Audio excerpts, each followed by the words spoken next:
Greetings and welcome back to another episode of Controls and Couches. I am one part of the duo, FullMetalChicken. And I'm Stephfafahh. And together we are Controllers and Couches. In case you are a first-time listener, this is episode 43, which means you have 42 episodes to catch up on. if you so wish. If you so wish. Otherwise, you can just wait till next week when it's 44. And it doesn't matter which way you look at it, it'll still be 44. Exactly. And if you're here for a specific section of the podcast, all timestamps shall be in the description. Yes, they will. So if you want to jump ahead or re-listen to something, you know where to go. Absolutely. Bounce back. So, doing? not too bad. Just, had some downtime from work. But it's just nothing but editing and Call of Duty. Yes. How is that going for you? Well, I'm currently on 117, so I've got to get to 155 by the end of the week. Not the 20 something days? Yeah, something like that. So by the end of the week. And then... How do you go from 7 days to 20 days? That's a long expansion. It is. It is a long expansion. So, but yeah. Now, apart from that, it's just nothing but lag. I've just decided to be running an LMG. No tactical, no tactics, just LMG, brain off, sit in a corner, run around, hip fire. That's it. But yeah, and yourself? Yeah. Well, you're a bit bitter, so why don't you talk about it? Max prestige, max freaking everything. Yeah, I'm sorry, is it supposed to be hard? Well, apparently for me it is.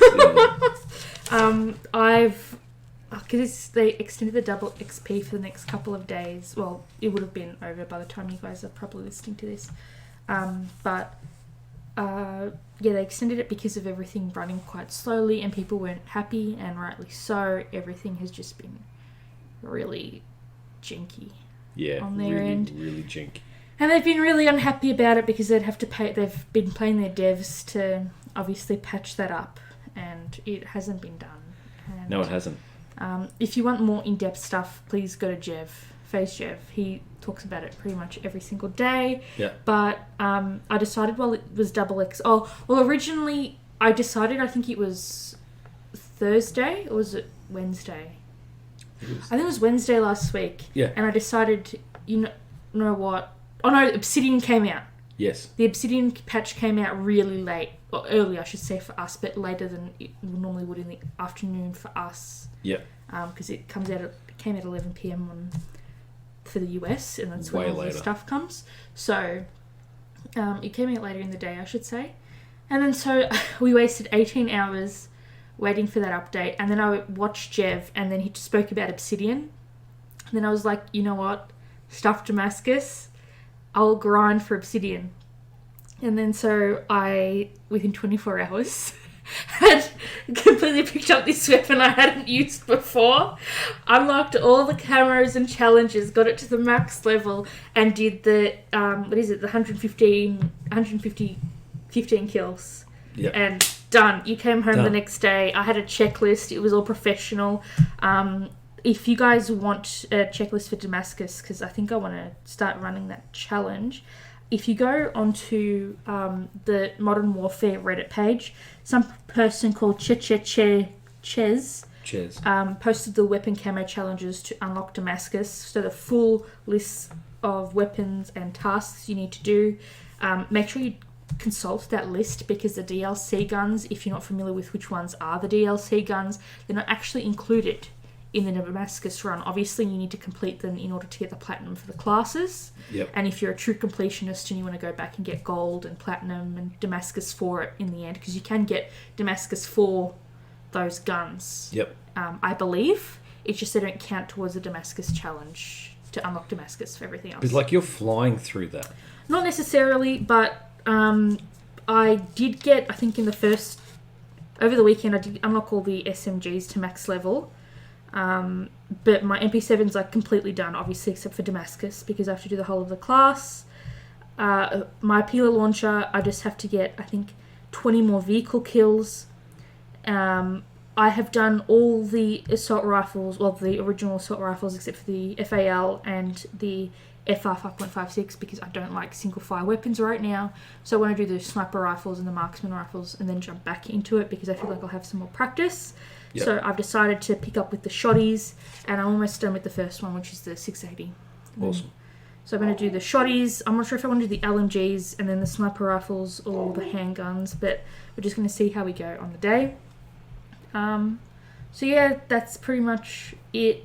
And I've just been sitting there with a highlighter and highlighting off the stuff as I go through them and checking off because I'm a very visual person. Yeah, that's literally pretty much been it. Smashing it out. Well, even the people, like our friends that we play with, they were like, oh, and I'm like, oh, guys, look at this gun that I just picked up off the floor. Just and they're smashed like, it. oh my god, where'd you find that? I didn't know you could pick up guns off the floor when we spawned in. And I was like, oh, no, you don't understand. I didn't. This is my obsidian. And then they were like, whoa, you got that real quick. Yeah. And then, so I was the first one in the group to get it. Awesome. They have Damascus, so it's nothing special, but still, it was a grind to get it. So, yeah. You know, you worked your ass off for it. It took some time. Not as long as I thought it was going to take, but it did do it. And to put it in perspective, I haven't really cared about playing completionist on Call of Duty since Black Ops 2. No. So it's been a while.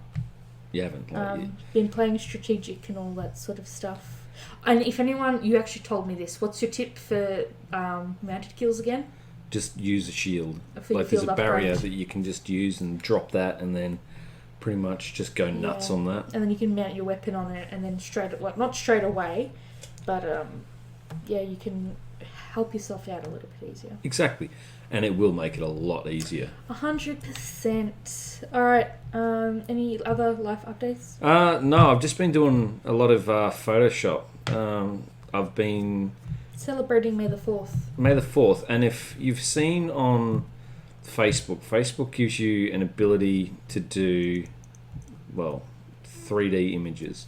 So essentially what you do is you can upload an image or a composite with a depth layer, and then what it does, it will make the 3D image. So that's been, fun and games. But joyful. Yeah. Maury tried to break my toe last week. How? You saw the bruise. What do you mean how? So basically, she wanted to be picked up, but I was closing all the curtains in the house because it was getting to the evening, and if you don't know, we're moving closer to winter at the moment, so we're almost halfway through autumn.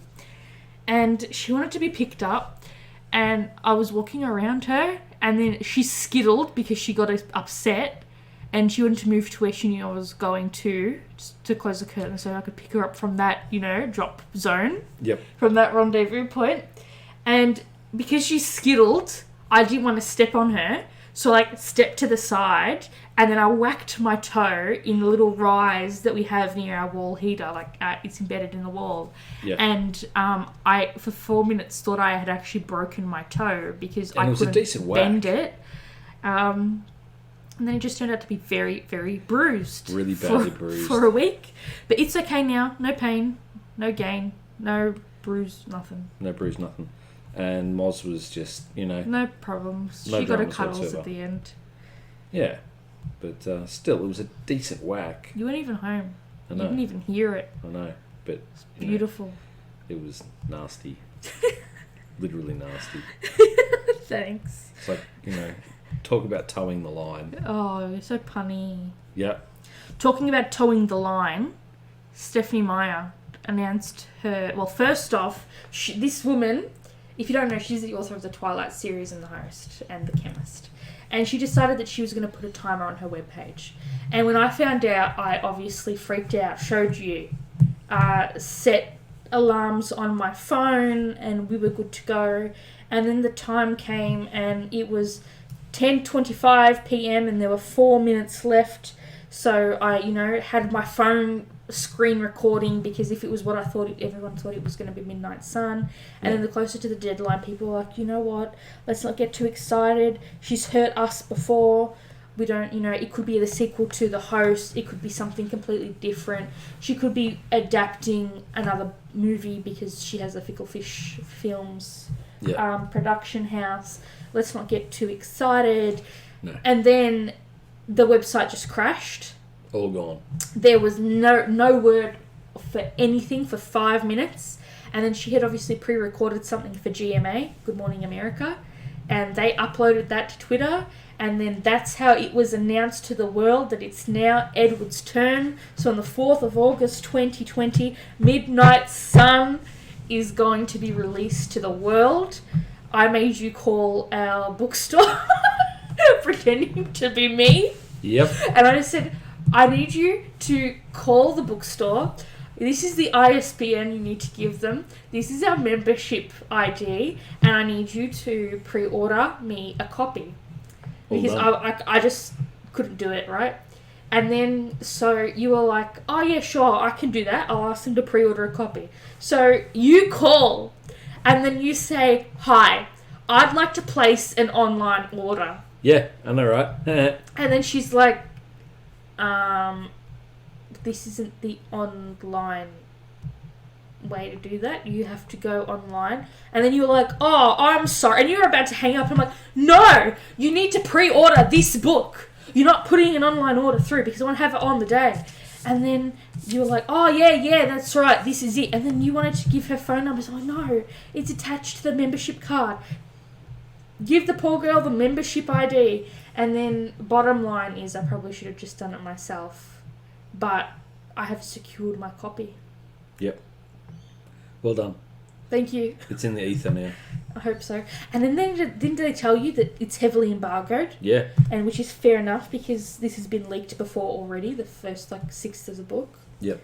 So essentially she made it sound like the books are going to be in the stores in the next couple of months and they can't do anything about it. Yeah, but they won't be. I wonder if they're going to put out advanced reader copies to NetGalley people or if one day it's just going to be out on the shelves and they're going to call everyone that's pre-ordered. I reckon they'll just end up pre-ordering the list, prioritising the pre-order list and then calling people going, okay, well, it's here. And it took UBD forever. It took them an extra 12 hours to get it on their website. And I was literally, no joke, refreshing every 10 minutes. And then it came up and I just couldn't deal with it. I was literally in another dimension.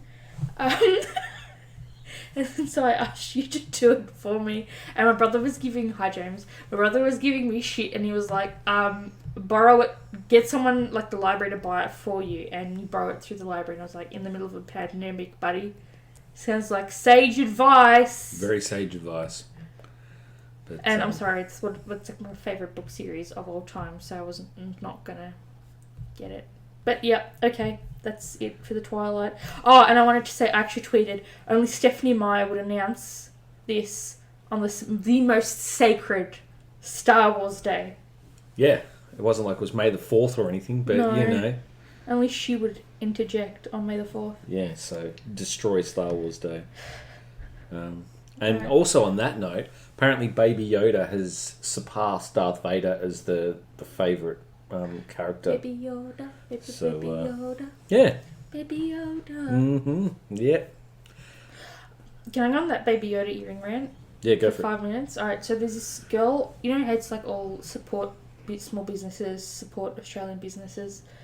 She had actually paid to promote for the day before Star Wars Day. You know, you can do the Instagram, you pay promotion. Yeah. But she's a small store, and she had Baby Yoda earrings, and they looked to be really good quality.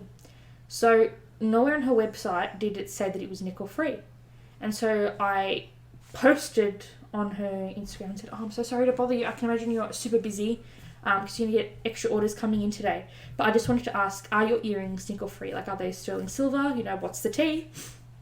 And then she's like, "Oh no, they're wood." And then I've gone, "What?" Except I didn't say that. And then 10 minutes later, she had updated her listings to describe more accurately what the product was. Because looking at it, it looked like it was an enamel. You know, you get enamel pins. It looked like it was an enamel earring, but it looked like it was silver backing, so I wasn't sure. And then she was like, "Oh no, it's this is wood, printed on wood with an acrylic paint mounted onto," and I can't remember what the rest of it was. And then I'm like, it wasn't sealed, like, you know how you need to cure it, like in resin or something? Yeah. It wasn't anything like that. And I'm not trying to be rude, but do you know how much bacteria will get into that wood? And it would just and absorb it's your ears, it all. and it's like I physically have to make myself once a week take my earrings out for 2 days on a Friday night. Otherwise, you forget that they're in your ears because they've been in your ears like literally almost my whole life, T-minus 5 weeks. Yeah. Otherwise, I forget that they're in there, and I need to clean them out. Otherwise, you know how they smell really gross and stuff, and I can't deal with that. Really, so I just take them out and wash them and change the backings once every couple of months, and that's it. Which is what you got to do. Yeah. And like we're talking about piercings that have been in my ears for over literally 27 years at this point, but I don't know. I like to make sure that they're clean. Yeah. You know, you never know. But that's which they've got to be. Because otherwise, you just get really like I get they're not supposed to be worn day in day out, but still. You want to kind of take a break from it for your ears to not be, dealing with all the crap. Yeah. Alright, are we doing a quiz? Sure, unless there's anything else. We're going to get into it a bit later. Okay. I think. Yeah, we're going to get into it a bit later. Yeah, also, we watched a TV... We're getting into it later. Okay. We'll do that in the show component, buddy. No dramas. Thanks, bro. Cool. Alright, quiz time. Quiz time. Okay, crank it out. How many of these potato dishes have you tried? Okie dokie, let's crank this out. And you'll be very happy. I specifically selected this quiz not only because of the potato reference, but also because they have labels for each image. Labels. Okay, so check every potato dish you've tried. Mashed potatoes? Never, nah. No, never. Yes. French fries? Those aren't French fries, though. Yeah, they're French fries, sort of. But they okay. Herbies on them. Potato chips? Never. We've never had chips before. Tater tots. My mum used to call them something different. Golden gem? Golden gems. Is, I think. Then you got home fries. Yeah, which is close to wedges, to be honest. Yep. Baked potatoes. Yep. Latkes. Yep. I can't remember. If I can't remember, I can't select it. Potatoes au gratin. Which is baked potato or scallop potato. Yep. Then we've got aloo gobi. No. Yeah, done that one. Potato salad. Yeah. Yep, not a done fan. that one.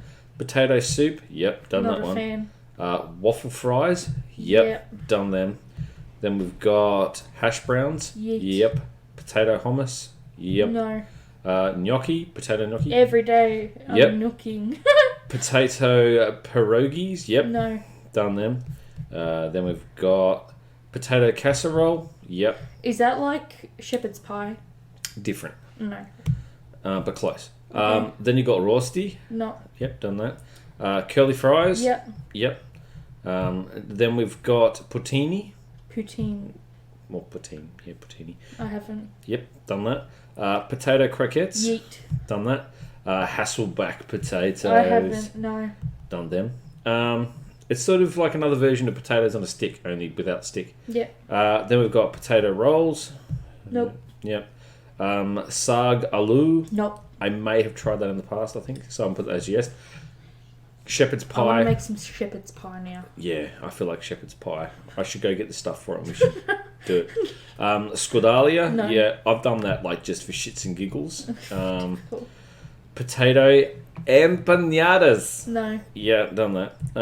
Tortilla española. No. Yep, done that. Col cannon. No. Absolutely. Wait, have you made col cannon? Yes. Yeah. Okay. Yeah, Years ago. Yeah, I made your col cannon. And when I say you made it, you made literally 4 kilos. Of col cannon. And then we ate it over the course of months. A month. Yeah, I made a shit ton of col cannon. Because you completely didn't understand volume. No, yeah, I kind of went a little bit OP. Instead of putting like, one potato of this type, one potato of that type, you put in like 6 potatoes of each type, and then we ended up with like an actual vat of nuts. Mashed potato, of literally every single type of potato that any supermarket had. Yeah. And then that's all we ate. We had to freeze it, defrost it. It wasn't a good time. No, we made a shit ton.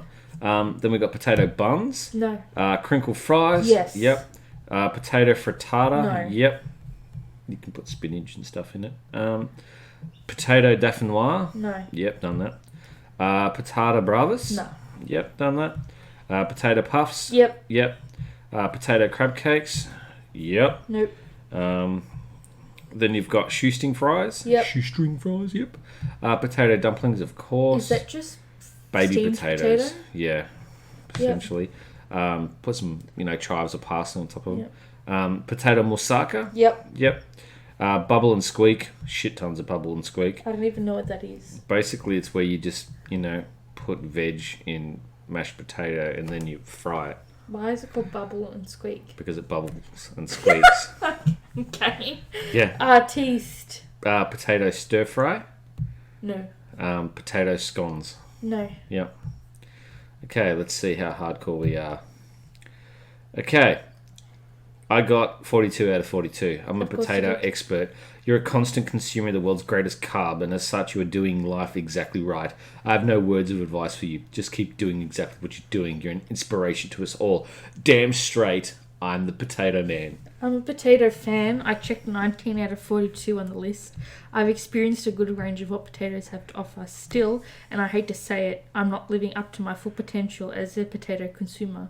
I need to get it back out there and try some new dishes. Yeah, I feel like shepherd's pie now. I know. My sex-determining chromosome donor's maternal donor, she used to make... I could be remembering it wrong, but she used to make shepherd's pie and it used to be bomb. And when she put the potato on top, you knew about it. There was a generous amount of potato on top. And see, what some people do is some people will either put like a drizzle of oil on top, or what they do is they get melted butter and they brush it on. Bechamel sauce. Bechamel. Yeah, bechamel. Yeah. Yep. So, nom nom nom nom nom nom nom nom. Nummy. Alright, movie review time. Hit me with it. We watched Extraction, which is essentially a good old American action thriller, and it was directed by Sam Hargrave, which is a feature debut, and it was written by Joe Russo. It's a Netflix exclusive, what's it called? A Netflix original? Yep. And it's actually based on a graphic novel, Claudard, by, someone. By Andrew Parks. Ande Parks, sorry. So essentially, it's received mixed reviews. I enjoyed it. He essentially is a former SASR soldier. Operative. Yeah, so essentially he's... a big boy. A mercenary. So essentially what happens, like, not giving any spoilers or anything, so he's... If you've seen Activella, it's like that, but instead of going after a middle-aged woman, they go after a young Indian boy whose dad's some crime mob boss. Yeah, Indian's and biggest drug lord. He's incarcerated. He ends up getting kidnapped, and so the idea is that they end up getting, I was going to say Liam Hemsworth, but Liam Hemsworth's brother Thor to obviously extract him. Yeah. And it ends up being a fight through the city, and will he get him out, or will everyone perish? Yeah. So, that was a good watch.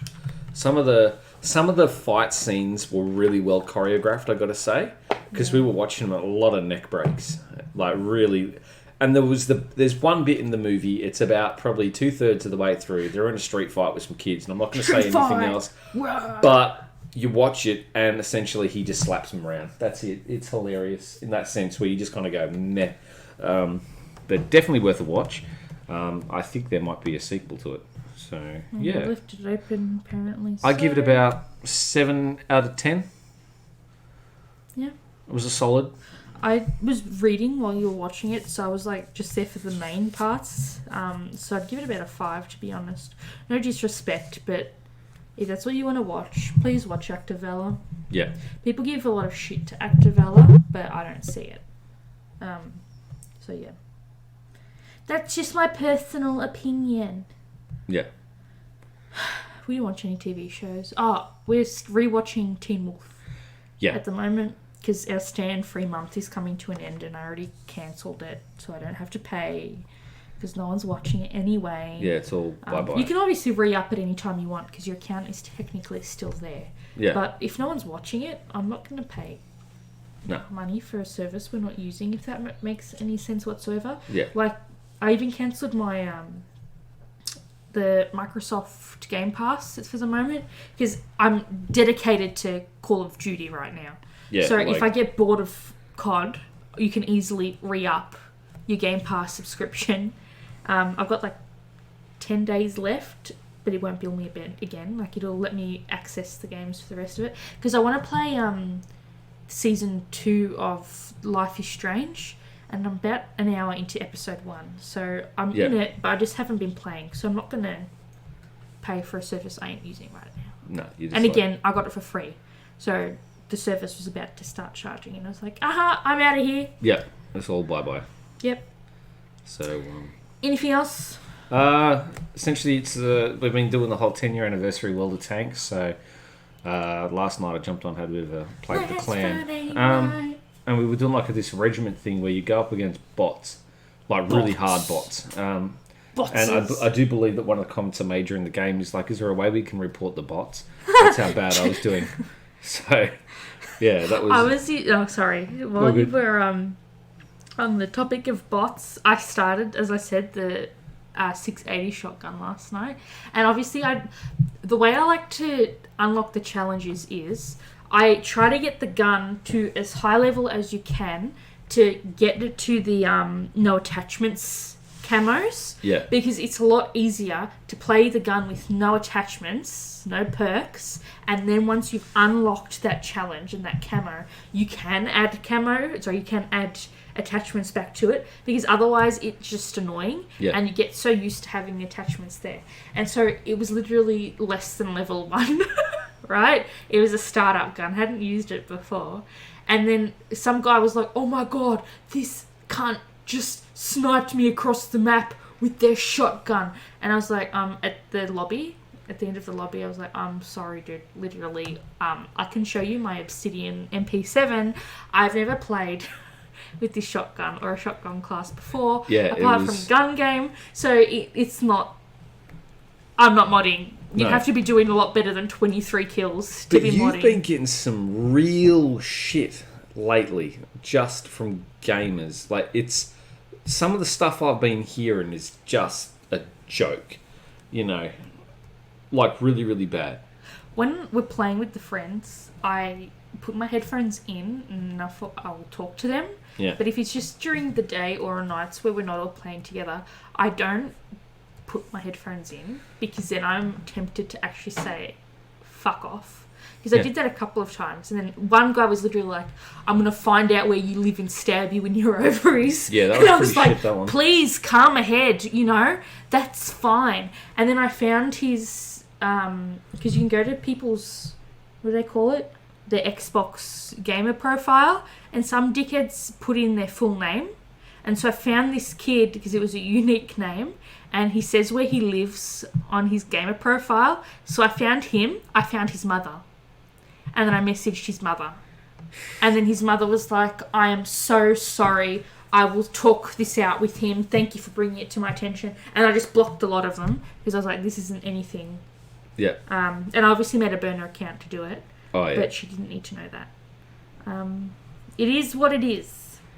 But there's some scary people out there, and there's always this one, like, they're always a clan, right? A group of mates, and then you say something because you'll be talking with your friends late at night, and then they'll be like, there's one guy that's like, it's a girl, and then one of them is always like, yeah, they freak out, and then you just go, child, please, have you not spoken to a member of the opposite gender yet? They just have no clue. They can't English. They're stupid. But when you hear them scream, like, at the top of their lungs, like, oh, can you add me? Let's be friends. Oh, let's 1v1. be friends. There was a 12-year-old boy last week, I swear, because I asked him how old he was. And he was like, let's 1v1. Oh, why are you capping B? And it's like, because that's how you play objective. And then I ran and pushed C, and then he's like, oh, but then we're going to lose A. And then you go, sweetie, I don't know if you've played this game for a long time, no disrespect, but you get points from capping. So if they recap A, I will push A, I will recap A, I will get the cap points. and we'll be back in the blue. Yeah. What are you worried about? I mean, I remember playing a game of Rust, and there was these two guys that were camping up the back of the mat in the sand, and I just happened to get really fed up with them because they kept putting the machine gun turrets in front of me when I was trying to get achievements and shit. So I said to one of them, it's like, mate, unless you're building sand castles, can you just bugger off and do something else? And then, this guy is just going... He went off. And you just kind of go... You hear, like, the occasional chuckle, like... in the background, you kind of go, oh, well, I please someone. But, the thing is, like, you see people running around, and we were watching Jev, and he was showing the footage of that modder that had the... Snap lock. Yeah, snap lock. And also... So basically, if you aim, you could be shooting literally behind you, but the mod will pan you around and lock in to shoot this person. Yeah, and also the snake shot. Pistols, yeah. So, you know what pisses me off right now? Everyone's doing the riot shield while it's double XP to get Damascus. And they get so shitty when you destroy them. Literally, I don't even bother shooting them anymore because it's not like the other riot shields where the riot shields take damage in previous installments. They are so OP. And so they crack and you could tell.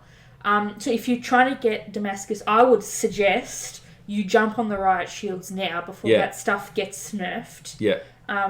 Because once it gets nerfed, it's but going to take... But they were being so annoying, and they were being so fucking disrespectful and rude, and they were trying to, like, spawn camp us, and they were talking mad trash. Yeah. So all I did was put a Molotov cocktail on, and I was launching this stuff, and I would deliberately, like, kill myself on game to respawn with the Molotov cocktail, and I just throw it at them. And they rage. They rage. And they literally, the whole clan of 4 of them, pulled out of the match. Yeah. And it was beautiful. And it's funny too because you run thermite, you run the smoke, and then you just run a thermal NVG, and essentially, no dramas. What else are they going to do? But some of the actual realistic gameplay, it's fun when you go in there, but you've got a scope that is not compatible with night vision goggles. And you know what pisses me off about the riot shield? Have you seen how, and the knife? Have you seen how little kills you need to make? Yeah. 200 kills to unlock the complete spray paint collection. 50 while you're injured, you have to kill 50 enemies to unlock Woodland. 50 kills from behind, 30 dead silence, 50 crouching, 25 double kills, 50 near smoke, 10 buzz kills, 25 finishing. What's a finishing kill? Finishing kills when you walk up behind them holding thumbstick down. You know how you go up with the riot shield. Yeah, you assassinate them. It's like you just walk up and assassinate them. Yeah. And 25 3-kill streaks. Yeah. As opposed to, let's go to, for example, an SMG, and those 50 headshots have to be 100, and everything is doubled, and something's tripled.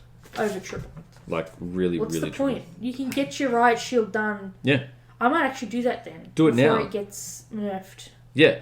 Because once it gets nerfed... It's all over Red Rover. It's all over Red Rover. And once shipment's gone... Shipment's something you can just switch your brain off. And if you if you lose, you don't care because you've gotten so much unlocked and you're doing so much completion. Yeah. I suppose we should move on to other things in the news. And this week, the Pentagon finally admitted, they released the... We already had this footage 2 years ago. Yeah. So I don't know why people were panicking. Muppets. But they're trying to do it really subtle while everyone's at home and other shit is going on, so that way people don't panic about it. But the Pentagon admitted that they had no idea what these unidentified flying phenomena, is that what they're called now? Yeah. UFPs, yep, I think, UFPs. As opposed to UFOs. So basically, there's a ton of footage, or there's 2 separate videos that you can watch out there that's shot by fighter pilots. And from what I can understand, and from what I know, there is no vehicle, what would you even call it, aircraft, that can, without moving backwards, forwards, up, down, right, rotate, whether it be 100 degrees, 180 degrees, 360 degrees. So imagine like an aircraft, like a Qantas plane. Yeah. That moves because the engine is projecting it forward. So sure, it can like bank to the left, bank to the right, pull up, dive, that kind of thing. Yeah. You can do that. This shit was stationary in the air, and it was rotating. Like, so it wasn't moving forward, back, up, down, diagonally, nothing. Yeah. But it was rotating. We don't have any equipment that we're aware of that has been declassified, that is in operation that we're aware of that does that. The only thing that is close is the Harrier, because it has an engine that sits... Well, it's like... It's got the engine in the middle, and it goes up, and it can turn. You still need to generate power and thrust and torque to suspend the machine to do that. This isn't moving. So how do you... It's hovering. But here's the thing. And turning. You look at... A helicopter, you have to give it the gas. So what's generating lift force? Well, that's the thing. They say they've got some anti-gravity... Yeah, because...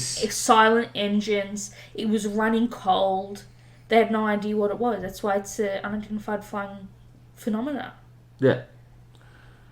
So, when air moves faster, the pressure of the air decreases. So, obviously, if you're not moving... How are you moving? Yeah. How are you rotating? So, essentially, the only thing you go, okay, well... There's like if you're stationary, there's still air that is moving over the wings. However, it's not moving fast enough. That's where we go, pushing into like scramjets. Yes, but it's the aircraft moving, not something else causing it to move. Does that make sense? Exactly. Because I don't know, like you can do cool shit in a fighter jet, but you can't hover. And you can't turn while you're stationary. No. The only thing that allows you to hover is a helicopter. And even that, not all of them allow you to spin upside down. No. And the ones that can, you have to put so much guts in it to do that. And you risk the integrity of the aircraft when you do it. I mean, from what I understand. Look at the SR-71 and the SR-72 prototype. It's essentially a case of the more... force you apply to a object, at what point does the structural integrity break down? And that's really a case of just one, I suppose, engineering, but also, how fast are you pushing this thing? And also too, looking at the speed at which this thing is pumping. It was out of there like a blink of an eye. It was there and then it was gone. Yeah. That's it. It literally just went straight up. It just, boom, gone. It rotated and then it just went. Yeah. It just flew. What's the name of the helicopter model Apache. That they do weird shit in for like Red Bull Air Force stuff? What's that helicopter? Like, they can fly upside down, but they have to is it rotors? Yeah. They have to generate the thrust through the rotors to suspend the Apache them has a double rotor. Yeah, well, also, the Apache is an absolute warhorse. Yeah. And is thus named. And technically, an Apache could beat an F-22. Technically. If you gutted it. No. Because if you took all the gunship the maneuverability of an Apache outranks. But it's a different because the Apache can literally, It's a different aircraft. Its pitching yaw is literally... How heavy is it though? Without any men, but mounted 50 cals gunship mode. Gunship mode, how heavy is it? I don't know, I'll find out for you. We're talking 10, 15 tons? It'd be around that mark. It'd be in the tons. Because they got minimum 2, right? Because they've got to be balanced. It depends what they're carted out for. So, an Apache, a Boeing AH-64 Apache, empty weight is 5,165 kilograms. So that's tons. Just over 5 ton. And essentially, I suppose, gross weight is 8 ton. Right on. And that would include people and equipment. Yeah. So no, that's max. So them's some rotors, buddy. They are. Ugh. And it's crazy. Now, also, the F-22 Raptor is 43,430 pounds. So already... What's pounds in that way to kilos, though? We have to account for that. Yeah, well, to give you an idea, the Apache is 11,390. So it's nearly 4 times heavier. Yeah. So But they're for different combat situations. Yeah. You know what I mean? Like, I don't know. I mean, you've got it's got a top speed of 227 miles per hour. It's got the total weight. I'm going to be in Sydney for dinner. And it's got a range of 296 miles. How much does an Apache cost? Can you buy it as a private owner? Okay, so the unit cost is anywhere between 20 million, and this is in 2007, and 35.5 million in 2014. US. Obviously. It's got a turboshaft engine, and it was introduced in 1986, whereas the F-22 Raptor has a top speed of 1,500 miles per hour, has a range of 1,839 miles. It was released in 2005. But hasn't it since been... Oh, yeah, there's new stuff coming out. So what's the Blackbird replacement then? What do they replace the Blackbird with? Well, the SR-72 prototype is essentially a drone. No, there's one that people could fly in and they could circumnavigate the Earth in like less than 12 That's SR-71. Yeah, but they replaced that with something. The drone. Man, drones. I want to be up... it says a woman who hates flights and the woman who gets severe air pressure when she's flying. Even though she's only taken 8 flights in her life, none of which were hers in person. It was all for family bullshit. She's like, oh yeah, I'd love to be in the fighter. No, woman. But still, I think... Oh, come on, dude. But how big are drones in comparison to an aircraft vehicle? Well, essentially... They're huge, aren't they? No, they're about the same size. Well, I mean, an F-22... They're about the same size. The only thing is... They have to carry sometimes missiles and other stuff. Yeah, I mean... And they got the camera wear. They do have the camera air, but... Camera wear. Camera wear, yeah. They've got the camera wear, but it essentially stems out of the studies of the Northrop Grumman. Because that thing is freaking crazy. The Northrop Grumman... RQ-180 essentially is a drone, but it looks like a B-2.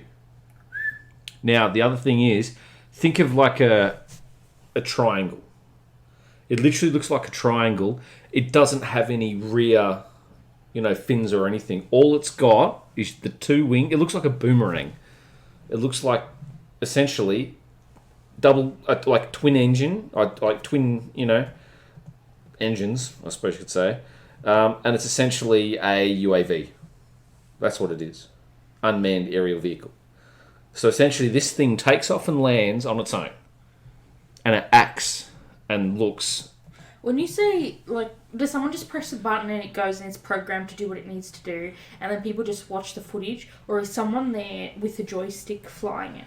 I'm assuming there'd be some manual operation. However... It'd be a case of... And who makes military UAVs? Military UAVs? Yeah. Northrop Grumman. Yeah, the US Air Force primarily operates aircraft manufactured out of Northrop Grumman. But it's more a case of... You have to look at, okay, we're going to produce an aircraft, but what's the ceiling for which this aircraft is going to operate? Because obviously anything below, I don't know, like what rating range you need it in regarding to the ceiling. However, it's going to be operating above commercial aircraft. And obviously, if you've got a UAV, you can just pop it up higher. Even with an SR-71, you've got, the pilots have to wear spacesuits. That was what I meant. Yeah. They have a 1.5k to 10k range off the Earth. So there you go. And yeah, so it has a service ceiling of 18,000 meters or 60,000 feet. So essentially, it's either a case of you'd taken Northrop Grumman or Lockheed Martin. As a civilian, can you patch yourself into some website to watch where they are and watch the footage? That is a good question for which I do not know the answer. we'll have to Obviously, figure it out. if you're patching into surveillance of a UAV, there's going to be people watching you too. Oh yeah, of course. I'm not saying I'm here to plan a criminal heist. Oh yeah, you just I want just to want to see what what they're it doing. looks like. Yeah. But here's the thing, though. You've also got the Lockheed Martin RQ-170 Sentinel, which was made to replace the MQ-1 Predator and MQ-9 Reaper drones. Because those Do they put Predator missiles and Predator drones? No, it's... You didn't get the... Yeah. Never mind. Okay. What they can do, though, however, you may... we've seen in movies where they've got the Reaper drones going up, like in the Bourne Ultimatum. That Reaper drone essentially has Hellfire missiles. So they're just shooting Hellfire missiles off it. So you do get drones that are armed, but then you have, unarmed ones. But it's a case of what are they used for? The global military UAV market is dominated by companies based in the US and Israel. The US held over 60% of the share in 2017. 4 out of the 5 manufacturers are American, and they're General Atomics, Lockheed Martin, Northrop Grumman, as you said, and Boeing. And then followed by the Chinese company CASC. The Israeli companies mainly focus on small surveillance systems, and by quantity of drones. They exported 60.7% in 2014, whereas the US was 23.9% in 2014. And top importers are the UK at 33.9%, India at 13.5%. The US stated that they operated over 9,000 military UAVs in 2014. So you're telling me... Oh, yeah, all I'm saying is... So what they're potentially saying is, at any point above me, there could be hundreds of government drones. Yeah. Watching me hang out my washing every Monday afternoon. Yep, pretty much. Yeah. But... Can you hear them? No. Some people say, you can hear the whistle. It's a very succinct whistle. Potentially. I guess it would depend on the make and model. Yeah. I suppose. On how high up you are. And what kind of camera were they using. Oh my god, the government's watching me hang up my washing every Monday and they're not coming over to help me? But the question is, do they have reason to watch you do your washing? No, but listen, here's the thing. I'm not doing anything wrong. No. Right? So if they did anything, if they were like, oh, we're subtly... I know that's a really shit reason to have. But at the same time, I would like to think that would solve a lot of crimes. So if the government were tomorrow to say, Stephanie, the only way you could go back to work is if we chipped you and we COVID tested you, I would say, you know what, fam? That's fine. This is going to turn into some real serious V shit. I can see the arguments for both sides. And if anyone actually I know we've spoken about this in a previous podcast, but if anyone actually chipped you, yes, in the back of your head, we've just consumed too much media. And you'd be like, the governments have done some real shady stuff beforehand. Yeah.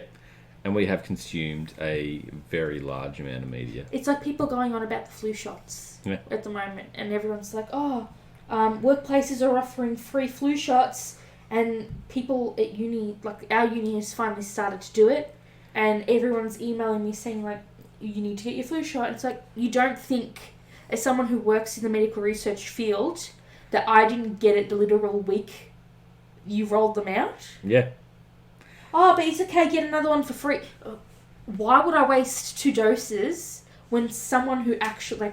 I'm just say I don't need it because I would be a reservoir for the virus and I could potentially give it to hundreds of people who are immunocompromised. Yeah. But why would I take 2 doses when someone needs that dose? Yeah, and there's no point to take double doses. Because theoretically the 1 dose you have is enough. Yeah. And the reason why you get it annually is because we predict our trends based on what is happening in the Northern Hemisphere. And obviously what the Australian, we have the TGA, whatever government body predicts our trends, they don't always get it right. No, I think statistically they haven't gotten it right since 2013. They've been off a little bit, but there's no COVID vaccine just yet. No. So. And they were also looking at antibodies from llamas. Yeah, some 4-year-old llama called Winter. Yeah. Is going to help the world out. I hope she gets a Nobel Peace Prize. She should. And you know who else should get a Nobel Peace Prize? What's her name? X-ray crystallography. Woman. Yes. Solves the structure of DNA. Yes. What's her name? Oh, wow. Brain work. Yeah, I know. Yep. Rosalind Franklin. That's it, Rosalind Franklin. Jeez, I nearly got in trouble then. Ooh. Alrighty. By the way, that was me squeaking my chair, getting comfortable. Trust me, if it was something else, you would know about it. Alright, we should probably get into today's main topic. Yes, we do. That's okay. So, last week, I said to you, good sir, I think I want to do a conspiracy. Do you have any topics you would like to do? You know, any requests, special requests? Yep. And you said, off the top of your head, you said pretty much, I have a special request. I would like to talk about Project Sunshine. And I said, oh my God, I've never heard about that before. Is it a conspiracy? And you said, yeah, it's a conspiracy. No, this shit isn't a conspiracy. It's real. Because it was real. So real. This week's episode started out to be a conspiracy. Turned out to be our second codename episode. But this shit's real. So, since this is your very special request, yes. Do you have, before we actually get into the topic, first off, there's obviously nothing bright and sunny about this program, no. But do you want to give us a basic bio off the top of your head? No pressure if you don't want to, just... No, it's all good. Just hit them with it. Does that mean you don't even know what it's about? I'm trying to remember. Oh my God! You had one job! So essentially what it was just the Cold War using radiation and biological tests. So I remember that I kind of remember we were going into the... okay. Yeah, it's just all to do with human radiation experiments. Okay. So today there's a lot of declassified documents that we're going to be referring to, reading, quoting, articles that we're going to get into when the time is right towards the end. So, from what I understand, the history and activities of Project Sunshine collectively served as perfect examples and, far more importantly, officially documented examples of the ways in which humans and our bodies were utilised, as you said, during the Cold War in radiation and biological testing. If you're not freaked out yet, buckle up, because you're going to be. Yeah, buckle up. Apparently, you're gonna say to me, oh my God, Steph, how were human beings tested? Does that mean that people who had unwillingly been exposed to radiation were asked very nicely and compensated by the government to maybe give a swab, maybe have a tiny biopsy of an organ that was going to grow back? Aren't you such a optimistic? Oh, yeah. Because let me tell you, we were grave, not us specifically, but the American government was grave robbing, going to anatomy labs and stealing samples and cadavers. Yeah. They were going to funerals homes and morgues and stealing. Yep. They were going to women who had either miscarried or who were going in for routine female testing and taking parts of female reproductive systems that had either been removed or otherwise normally via normal, if you get what I mean, boys. I don't want to make it too gross for those who don't want to listen to it. There was a lot going on. They were stealing children's bodies. Yeah. Babies' bodies. To understand how big this is now and how fucking illegal it is, in Australia, we actually have a law that says it's part of the ethics, and when you sign up to do courses such as physiotherapy, such as anatomy, such as health science, courses that require you to, you guessed it, study human anatomy, you have to actually sign a contract saying a bunch of shit you're not going to do, including which is steal and take images of what are essentially cadavers of people who have donated their bodies to science. And it has completely changed because after a certain amount of time now, I can't remember which year specifically, but I don't want to say it in a mean derogatory way, but I don't know how else to say it. But cadavers that had come into service after a specific point in time in Australia, they could only be prepared in certain laboratories in Australia. Yeah. And after a certain amount of time, they can retire from service and be given back to the families if the families so choose to have their family members returned to them. Yeah. Right? This was not happening. So this is such a big field change. Big no-no. Of things you can and cannot do. And then you're going to say to me, Stephanie wouldn't really necessarily know if people were stealing bodies today. And you know what? I would probably say to you, yeah, you're 110% right. But I would like to think things have changed. Yeah, you'd like to think that, but no. So, as you said, the governments, a lot of them, especially the US and the USSR, were conducting a lot of radiation-related experiments during the height of the Cold War. And then in the 1990s, the US government's Advisory Committee on Human Radiation Experiments decided to look into a whole range of Department of Energy-related scandals that involved the use of human beings in radiation tests between the 1940s and the 1970s. And then this is where the Sunshine Files, or at least some of the Sunshine Files, were recovered and surfaced. Yeah. So the project appears to have originally been kept a secret, and it became known publicly. And when I say that, it was considered a conspiracy. Because people are like, bullshit, the government's doing that to us. What are you talking about? People are just handing over the bodies of their relatives or their samples or whatever. There's no theft happening here.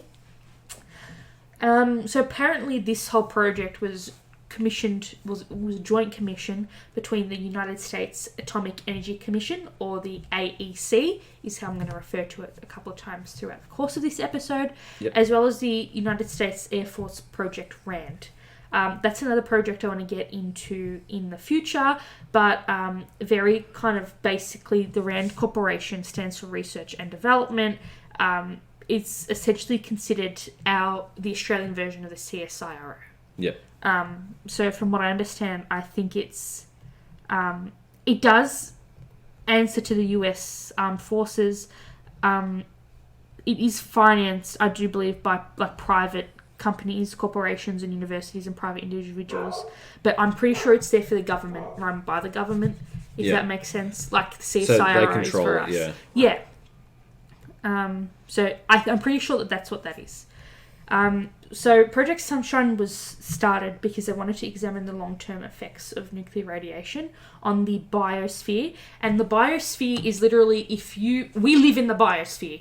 So if you have your feet planted on the ground, if you're between us and the trees, that's the biosphere. Yeah. Right? Anything ground up, I think it's 1 kilometre. Yeah. Is that right? Yeah, that's close, yeah. Let me double check this. Because now I Your dad. second guess everything now. Especially after today's online meeting. Oof. Or is the biosphere the whole thing, Michael? It'd be all, I'm pretty sure it's all the biosphere. Could it be all? I thought it was just the level we live on. Yeah, I think it's biosphere. Maybe it's the whole thing. It could be the whole thing. Let's just say the whole of the Earth. Yep. Right? And all the levels that all the planes and these scary drones and all the aliens like to float in. Yeah? Yep. Absolutely. Okay. Totally cool. So they wanted to research the effects of nuclear radiation on the whole of the Earth and what's the sky called? Stratosphere? The stratosphere is a level. Sky? Thank you. Due to repeated nuclear detonations of increasing yield. So a lot of people remember Project Gabriel, and again, I'm going to cover that separately, but that's pretty much the whole research behind strontium-90, and there's a lot to unpack there, which we're not going to cover too much today. Yeah. But strontium-90 represented the most serious threat to human health from nuclear fallout. So they pretty much, Project Gabriel was there to identify what the most dangerous thing was. Yeah. And then Project Sunshine was like, let's measure how far the global dispersion of strontium-90 is by measuring its concentration in tissues of the dead. And bones are obviously considered tissues. But dead peoples. Dead peoples, yeah. Cadavers. Yeah, dead people. Yeah. So literally, you and my family, I would die. You and my family would hand me over to the morgue to find out why I died. And then, boom, my body's just not there. Yeah. She gone. Oh, we don't know. We have a mistake. This is her ashes. Whoops. Sorry. Our bad. Yeah. So, from what everyone can understand, they preferred the younger people who had developing bones because that meant that they can actually look at developing tissues. Higher bone. You have a lot of higher propensity for accumulation of stuff. Also, the older you get, your bones fuse. Yeah. And you know what's in your bones? Bone marrow. Yeah. Right? And the older you get, the less of that you have, and it's considered to be your core bones, like your femur. Yeah. And like your deep tissue bones and stuff like that. Yeah. But when you're a literal child straight out of the womb, you have a lot more active. So you know the fusing of the epiphyseal plates and stuff. Yeah. They want people before that has happened. Jeez. Because your cells at that time, there is so much calcification and breaking down and your body shaping and everything like that. It's like cancer drugs. You want to study the effect on tissues that are rapidly dividing. Yeah. Right? So that's the tissue you would want to go for. Because cell culture wasn't a thing back then. No. The 3 R's of ethical research weren't around back then. Yep.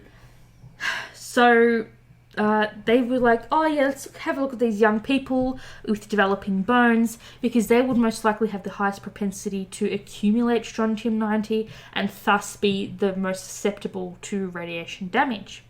And then so they elicited a great deal of controversy when it was obviously revealed, and rightly so.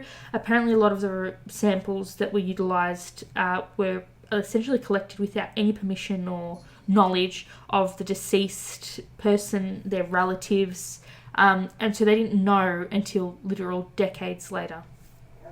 So let's rewind. It's the 18th of January, 1955. The then AEC Commissioner, Dr. Willard Libby, said that there was insufficient data regarding the effects of fallout due to the lack of human samples, especially samples taken from children, for them to analyse. And this Dr. Libby was quoted saying, "I don't know how to get them, but I do say that it is a matter of prime importance to get them, and particularly in the young age group. So human samples are often of prime importance, and if anybody knows how to do a good job of body snatching, they would really be serving their country." So you're telling me you're going to serve your country by stealing your citizens' dead bodies? It's pretty sick. Extremely sick. And today, the government won't even force someone to be an organ donor. No.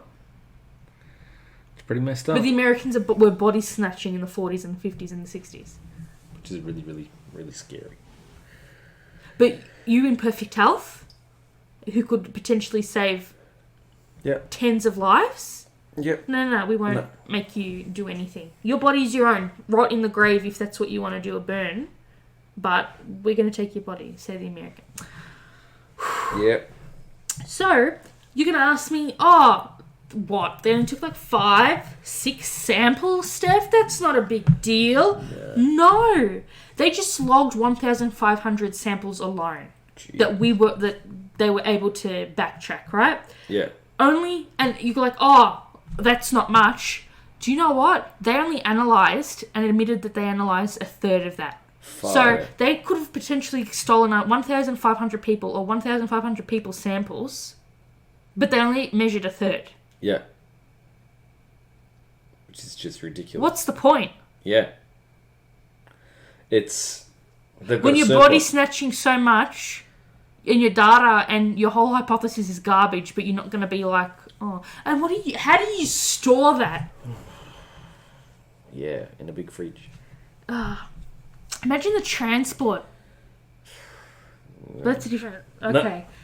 So you're going to say, oh, surely some of these were adults. No. They're all literal babies that were... I'm sorry, I don't want to trigger people, that were either miscarried or stillborn. Yeah. Young children.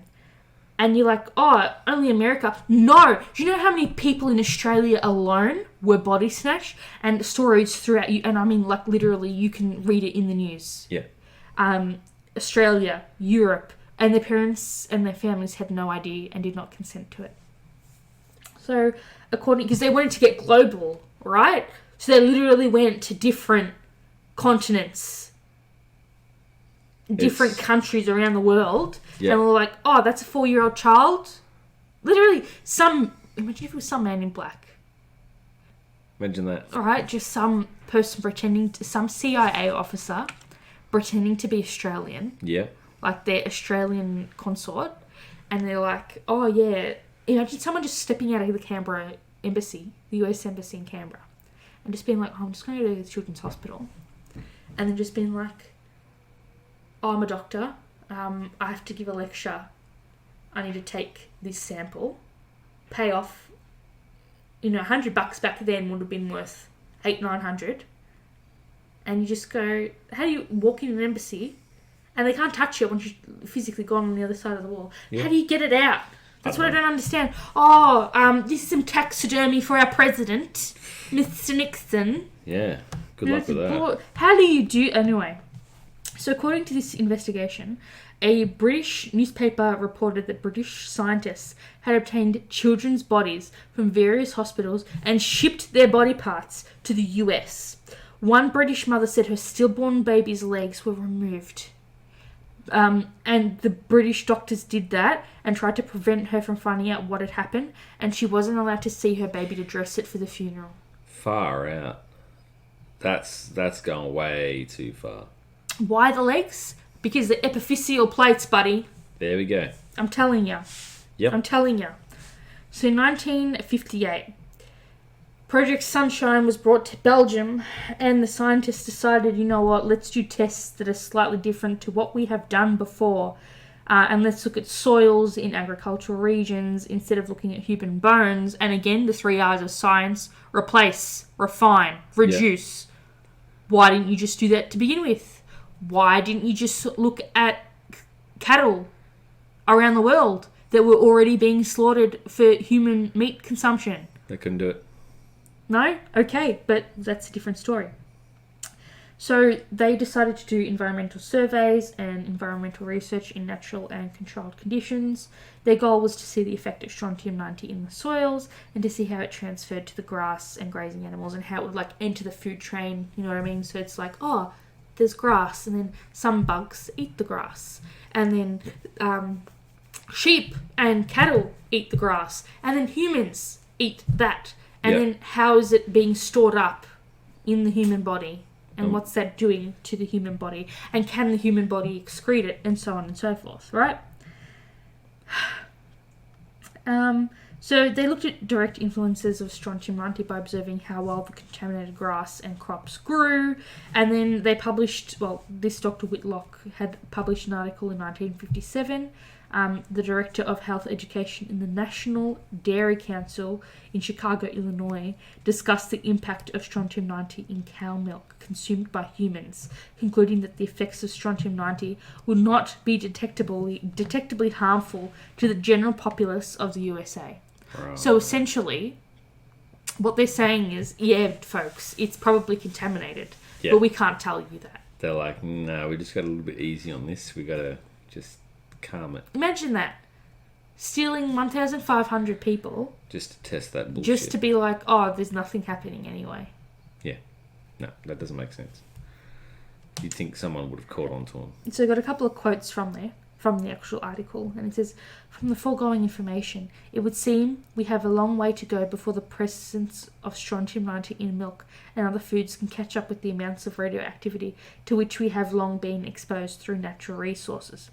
Specifically referring to the natural radioactivity one is exposed to from potassium-40. Yay! K40. Woo! Sorry. You sure it's not Na? I'm sodium, I'm just checking. Yeah. I did human physiology. I know all about the sodium potassium if pumps. it was, 3 sodium in, 2 out, and positive, potassium, negative. it's like I would have a knack for these things. Alright. So, I did some deep diving, and this is obviously not a complete analysis of all the documents that are available in this podcast. I did manage to get through about half of them in the last week. There's a lot more there.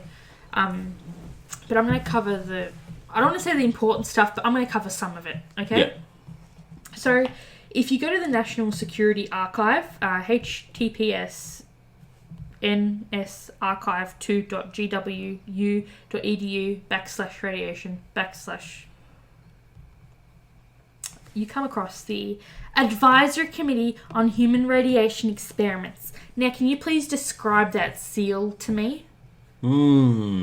It definitely looks like a presidential seal. And can you just talk about that? Looks like it was written on a computer in the late 80s? Yes, it was. Very, very late. Anywhere between, Poor pixel. Yeah. Poor pixel index, indeed. Very, very poor pixel. So this is largely going to be me reading out some of these documents, right? So when you hit this website, the first opening page says, the Advisory Committee on Human Radiation Experiments, or ACHRE, was created by President Clinton on January 15th, 1944, to investigate and report on the use of human beings as subjects of federally funded research using ionizing radiation. ACRE, I'll say ACRE instead of AHRE, constructed a Gopher site to provide public electronic access to information about its activities. Created by the Executive Order and subject to the Federal Advisory Committee Act, or FACA, or FACA, the Advisory Committee was obligated to provide public health access to its activities, processes, and papers. The Advisory Committee believed, however, that the nature of the subject it investigated and the human stories that comprised it placed it on a special responsibility to disseminate as broadly as possible the results of its investigations, the implications of that story for our own time, and the best judgment concerning the rights and responsibilities of those involved. The National Security Archive obtained the data from the ACRE Gopher when the Advisory Committee was dissolved in October of 1995. 1995! It's not too long ago. The information acquired from the original internet site includes information about the original ACRE Gopher, background of ACRE, human radiation experiments and government records, committee meetings, ACRE officers and personnel, the interim report of October 21st, 1999, glossary, experiment and document collection descriptions, bibliography, and the final report. Researchers should note that the data contains references to ACRE contacts and email addresses that, with the dissolution of the Advisory Committee, no longer exist. Yay! So you're trying to tell me, rather, that you kidnapped that many people, had that many illegal substances, samples, experiments running, and you just suddenly don't have it anymore? No, all gone. Bullshit. Yeah. How stupid do you think I am? Further questions about ACRE and documents collected by the committee should be directed to the National Archives and Records Administration, where the documents have been deposited. But you just said that they don't exist, so how can they... you refer me to a depository that doesn't exist? I think they must have gone, oh, shit. This is a bit too creepy for us to post. Let's keep a file for the president. Yeah. And for B613. Yeah. And throw the rest away. Literally. This data was obtained by the National Security Archive with the generous support of W. Elton Jones Foundation in Charlottesville. That's Virginia, isn't it? VA's Virginia. So, let's break it down. Break it down. First off, with the Advisory Committee on Human Radiation Experiments fact sheet and answers and questions. All the questions. Right? The Advisory Committee on Human Radiation Experiments is a 14-member committee of nationally recognised experts in the areas of bioethics, I call bullshit, epidemiology, law, and nuclear medicine. I'm sorry, but an ethics board needs to also have lay people that have no ties to the research being conducted. Yep. in order for it to be considered ethical. Extreme bias. Extreme bias. Again, I have to sign legal contracts. My name is on legal contracts. And if I see something that's ethically breaching and I don't report it, I could go to jail. Yep. I would go to jail, rather. Whereas these... Not that I'm saying the research facility that I participate in is any way, shape or form doing things. I don't speak for the department that I work for. My views represent my own. Yeah, but these guys... This is not real. No, this is... It's very, constructed. It's real, but it's real. bullshit. It's fudged. Okay. The committee also includes a public representative appointed by the president in April 1944. The members... So they didn't even have an appointment until April of 1994, which is like 5 months before they decided, let's patch shit up and burn the rest. They just started cranking out numbers. Right. The members are to prepare a report due in April of 1995 about the use of human beings as subjects of federally funded research using ionizing radiation. Ruth Farden, PhD, MPH, a bioethicist at Johns Hopkins University, chairs the advisory committee. I want to know what that person does now. Yeah. Can you Google that while I'm chatting? The committee's report will be issued to an interagency working group composed of the secretaries of the Departments of Defence, Energy, Health and Human Services, Justice and Veterans Affairs, and the directors of Central Intelligence Agency, and the Office of Management and Budget, and the Administrator of National Aeronautics and Space Administration. So you know what that makes me think? Shit. We put people out in the military field, dropping shit, and we don't even know what it's going to do on their bodies. We were dumping shit that we didn't even know what it did. Yeah. It did an explosion. What are the after effects? Can I just ask a second question? Do you know who that person is? What he's doing now? So essentially... Let's see. So they were... Or she... she was the Berman Institute's director from 1995 until 2016, and the inaugural Andreas C. Drakopoulos director from 2014 to 2016. Faden is the inaugural Philip Franklin Wagley Professor of Biomedical Ethics. She is a member of the Institute of Medicine and a fellow of the Hastings Center and the American Psychological Association. Okay, my second question. But the thing is, so... It says, so she was the chair of the advisory committee on human radiation experiments and was in office from 1994 to 1995 under Bill Clinton and proceeded, and the position was abolished, so gone. We didn't need it anymore. Yeah. My second question is, how close was Chernobyl to April of 1995? Let's see.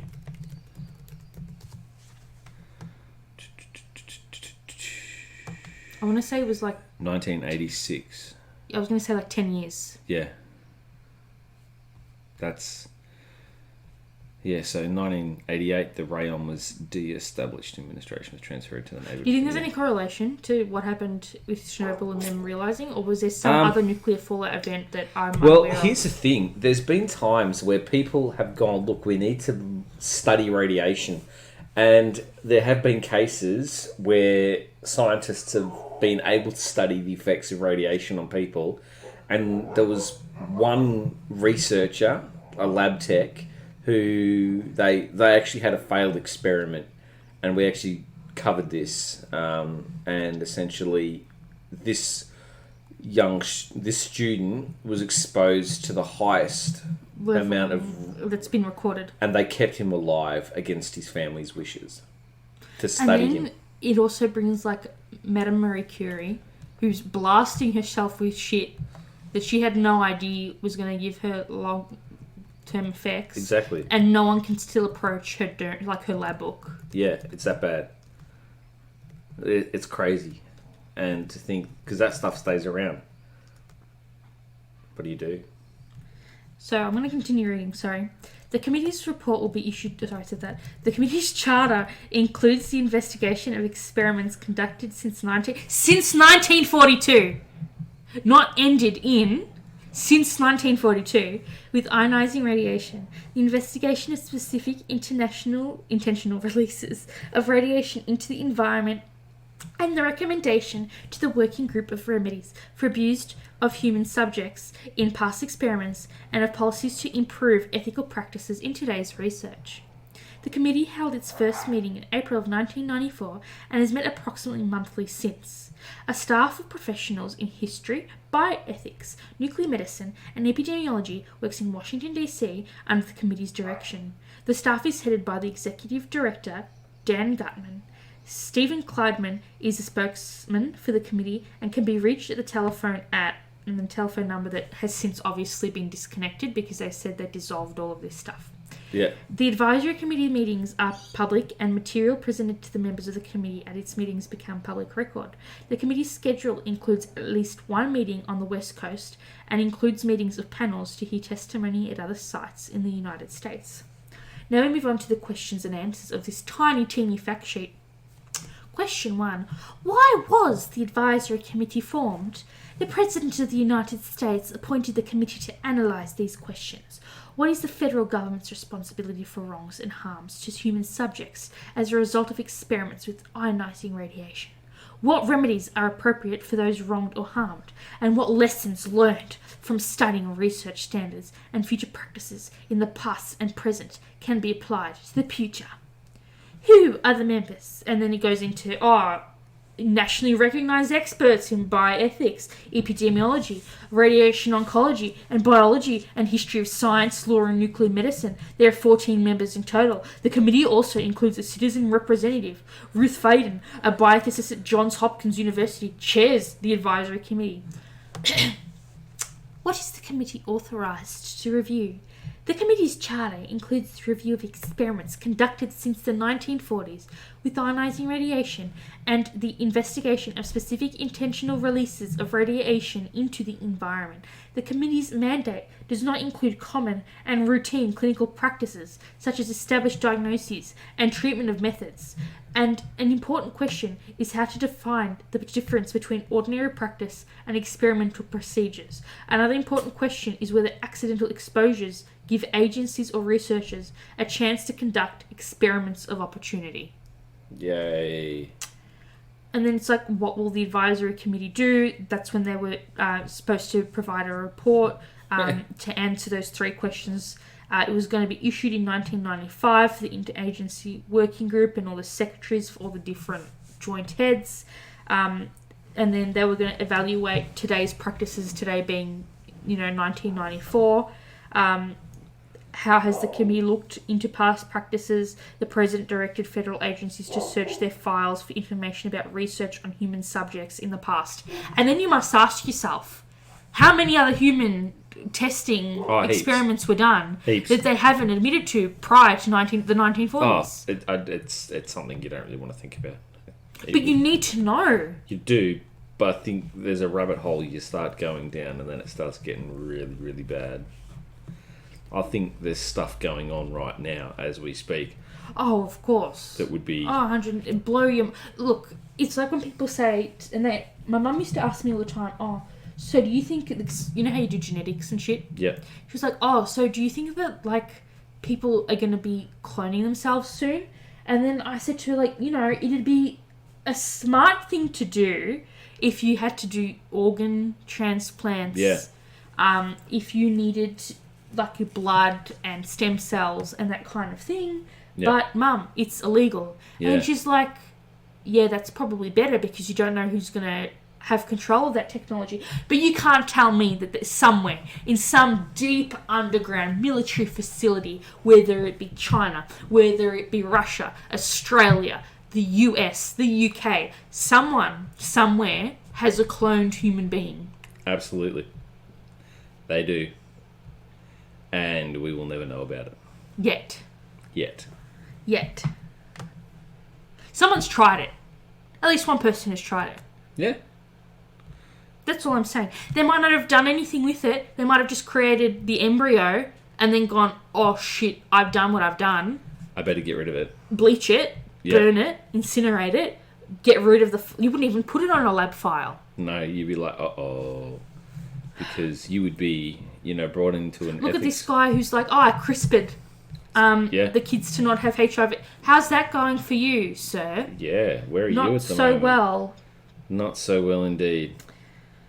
Okay, so then there were a ton of... Wow, there's literally a ton of documentation that we can kind of talk about and, definitely kind of comb through. So kind of what I suppose I wanted to jump to next. The human radiation experiments, like they have a historical background and they say, between 1946 and 1974, so they're trying to say it ended in 1974, how they're trying to gather all these samples and conduct experiments, but it doesn't tell you what experiments they conducted. Like, what were you actually doing? They're not going to say. I don't know, but I'm just saying. There's something extremely nefarious going underneath, going on. Of course, but what I'm saying is they don't actually tell you. And what the Clinton administration has questions about whether subjects of some experiments were treated properly.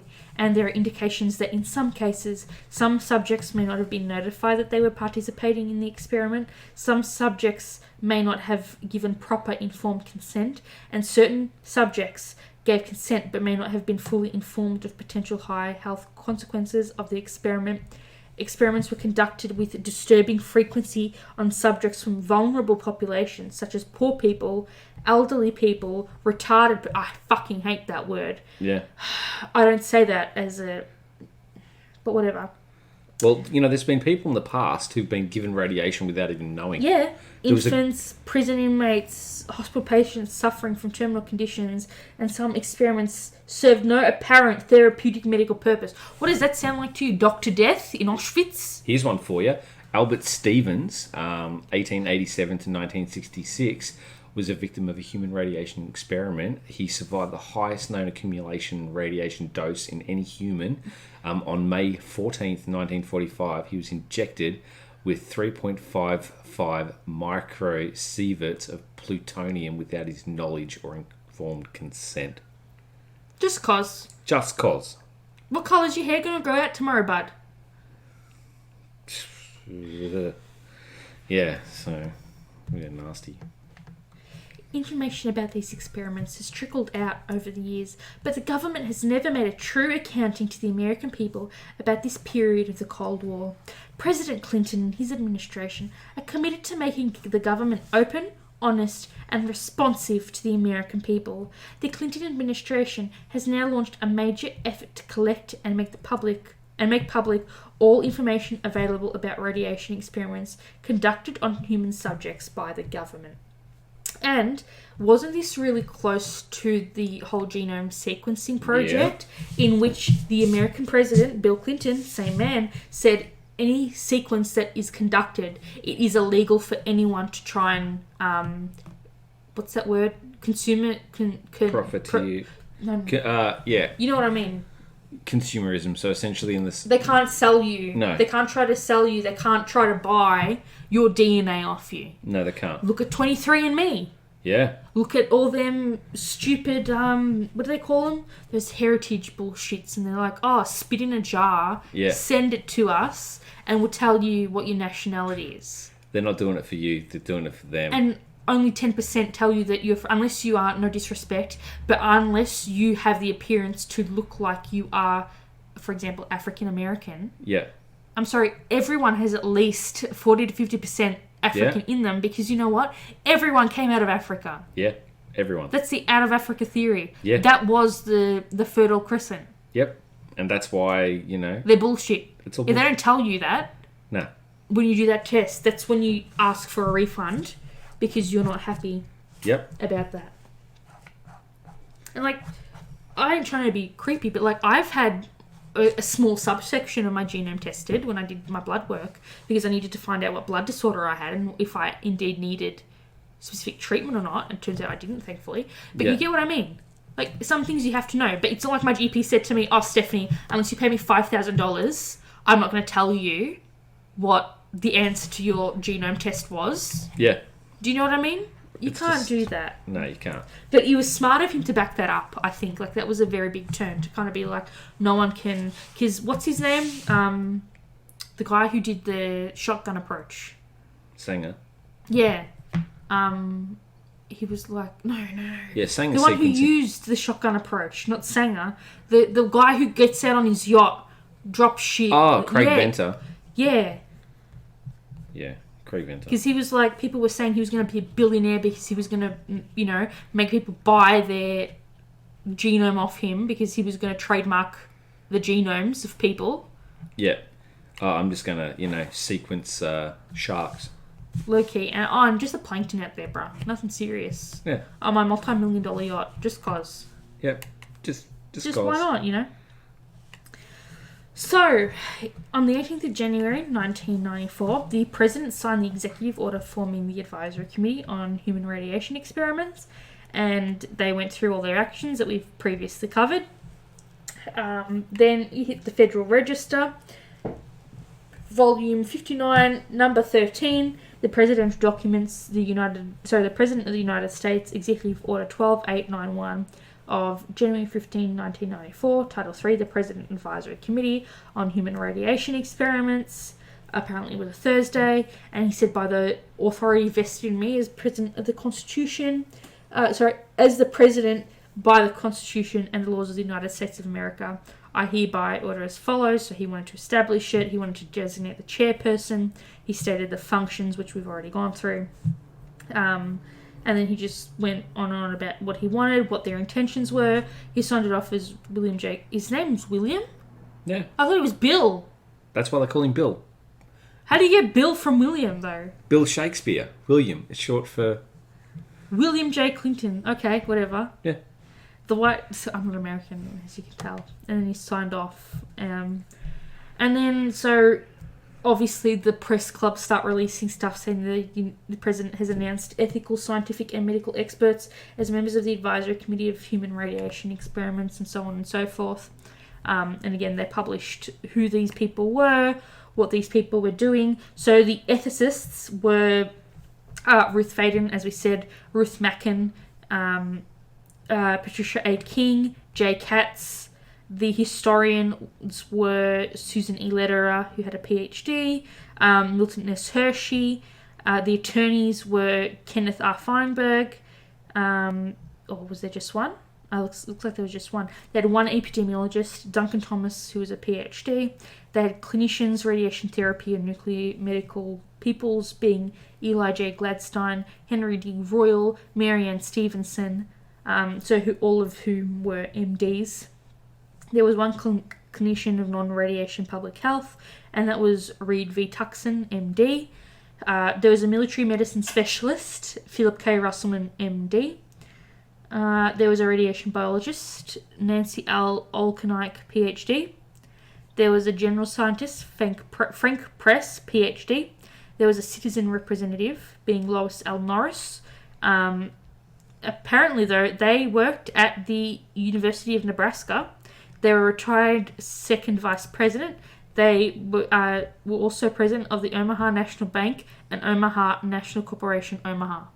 And also, no disrespect, but why someone from Omaha? Yeah. What is it about Omaha? The money. So, basically, these people touched a lot of research committees in the US alone, right? And then you're going to say, okay, Steph, where was this happening? Let me tell you. There was an actual web page, one of the web pages, that lists in alphabetical order what known experiments that were logged were conducted in what areas were reported, right? Yeah. And there are so many that I didn't want to include it on our show notes that I actually downloaded the page. Yeah. And can we just talk about how long? Look at that loading bar for you. So you can't see this. I'm sorry.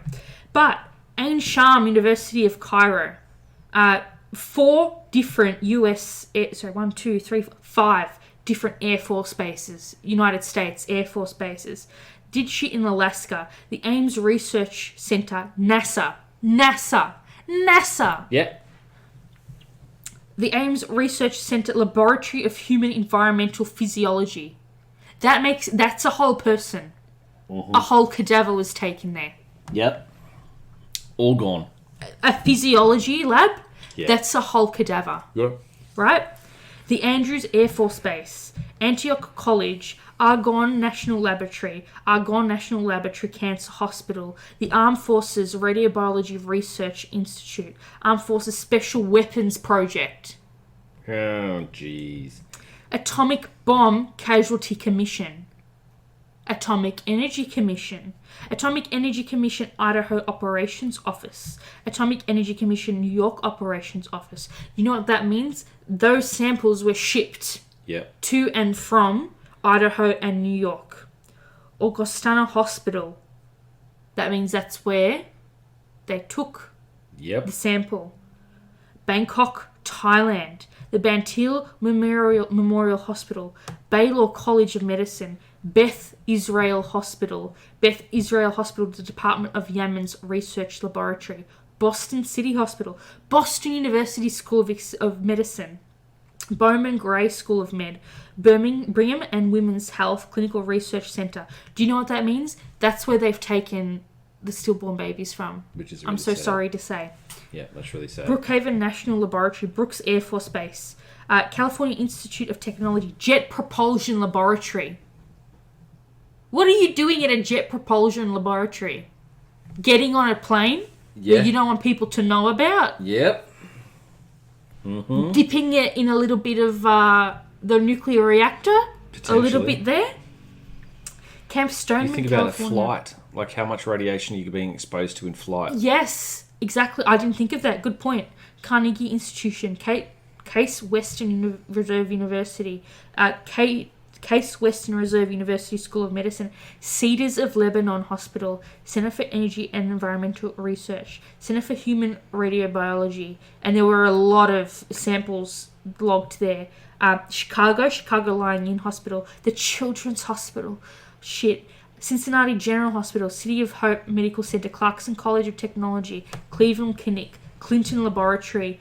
Literally, I'm telling you, there's Harvard's on this list. Like, I'm scrolling, like, what would be 50-30 pages. Long Island Jewish Hospital, Los Alamos National Laboratory, and there's like 30 things there. The Manned Spacecraft Center at NASA, the Manitoba Cancer Treatment and Research Foundation, Marshall Islands. Jeez. Well, isn't something on Marshall Islands that people can't go to? Yeah. Isn't that where planes are stored or some shit? Can you double check that before I talk mad shit? The Massachusetts General Hospital Thyroid Clinic. The MIT's Department of Physics. The Mayo Clinic, McGill University. These are all these are all institutes that are top tier. Do we have an answer before I keep going? Let's see. Marshall Island. Yeah, Marshall Island. It's a spawning change of volcanic islands and coral atolls. In the northwest, you've got Bikini Atoll. Kwajalein Atoll used as is a a main large command ship center. graveyard after World War II. It's a popular wreck site. What else? U.S. Navy has hosted a naval base since World War II. Let's see. The inhabitants of the Marshall Islands, particularly those close to Bikini Atoll, were exposed to high levels of radiation. The highest levels of radiation exposure were found in the areas of local fallout. So you're telling me they got a bone and they stuck it in the dirt and we're like, oh great, let's test it now. Maybe. Alright. Like, there's 15 other things that out of the National Aeronautics and Space Administration. Okay. The National Cancer Institute. Yep. Yeah, so Bikini Atoll. That's where they dropped... a series of 23 nuclear weapon detonations by the United States between 1946 and 1958. And they have never done anything for the people of Bikini who live there. 7 test sites on the reef itself, on the sea, Isn't in the that air, where the and actual underwater. main mushroom cloud footage is taken from? You see that one where they've got the ships and you see the underwater test? And yeah. That's that one. And they didn't know what they were exposing. And they were dropping bombs on the daily. Yeah. And they didn't realise it was having an effect. Yeah, fucking idiots. A ton of naval hospitals, Newark, Oak Ridge Institute, Oregon State Prison. Wow. 2 there, Ceylon, Oregon. Pacific Northwest Laboratories, Parkland Memorial Hospital, Public Health Service Hospital, San Fran, Cali, Rhode Island, Rogalap Atoll. Six institutions throughout the US didn't say. So you know who that is? That's your Harvards, that's your Columbias, and all your other shits that you don't want to talk about. Yeah. Stanford General Clinic Research, the St. Louis Children's Hospital, the St. Louis Maternity Hospital, Submarine Medical Research Laboratories. Whoa. The Queen's University of Belfast. Belfast. University of Arkansas. Arkansas. What do you mean it's Arkansas? America, explain. America, explain. University of Arkansas School of Medicine, Department of Pediatrics. Berkeley. Lots of Berkeley here, let me tell you. A lot of UC, UCLA, UCSF, Uni of Chicago, a lot of University of Indiana, Houston. Jesus. And like the list literally, that's not even, like I'm not even a quarter of the page down and I've gone through a lot. So that's kind of really heartbreaking and really tough there. Alright, so I wanted to look at Australia specifically, because obviously we are Australian, so I'm not trying to be biased, but I guess, you know. So apparently between 1957 and 78, body parts were taken, and this is a paper that was reposted by Friends of the Earth Australia.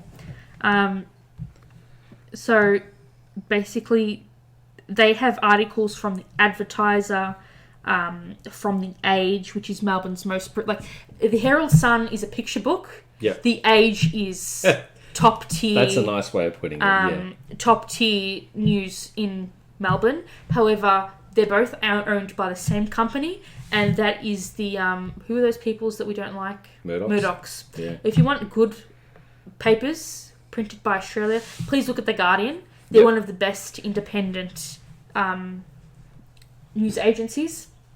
There's also the Sydney Morning Herald, and again another Australian. And so these are things that are printed as most recently as 2002,